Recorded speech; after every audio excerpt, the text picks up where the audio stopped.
Oh, hey guys, as you can see, I'm not exactly in the house right now. Just for a change of scenery, figured I'd come outside for a change. You know what? I figured that we would just like have a little bit of a vote on where the set for all my reviews should be.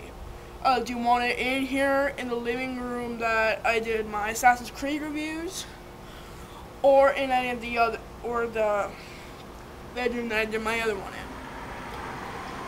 You can just like put your votes in with your comments. Whatever you want to do is fine. Just okay. Now on to the reviews. I figured that first we do like our first ever CD review, Metallica Death Magnetic.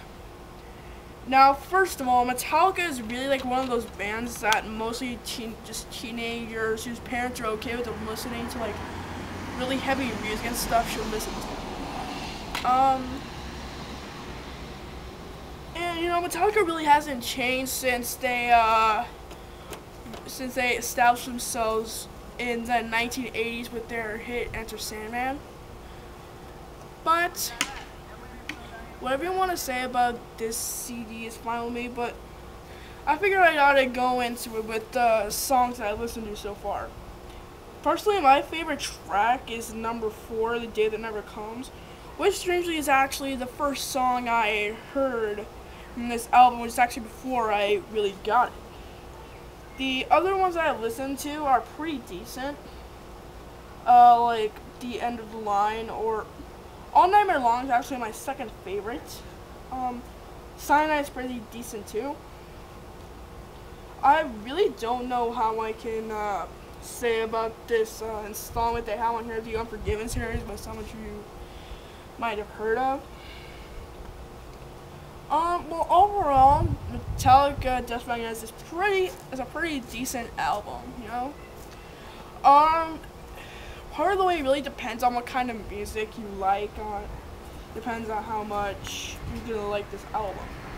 Like if you listen to more emo than rock, like a Linkin Park or Green Day, I don't think that you're gonna very enjoy this album very much. Which I really do listen to all kinds of music and stuff, and which of course I really love this album. Well, I really don't have anything more to say about Metallica CD, so I figured I'd go on to another old favorite, The Goonies. This movie actually takes place in a small town in Oregon.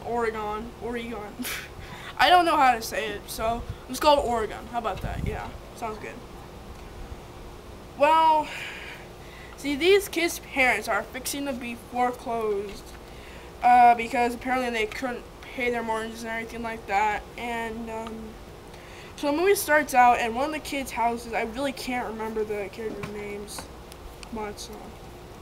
What happens is the kids go into one of their dad's attics where he watches over a whole bunch of museum stuff that the museum doesn't have in displays and everything like that. And they find this treasure map that leads them to this underground cavern with a whole bunch of pirates' treasure and everything like that. But there's another problem. The villains of the movie are actually criminals, and they're trying to chase them and keep all the treasure for themselves. And if it came down to that, they would even resort to killing the kids. So they pretty much are the villains in this movie. So that's really all I can say about the CD and the movie. See you guys.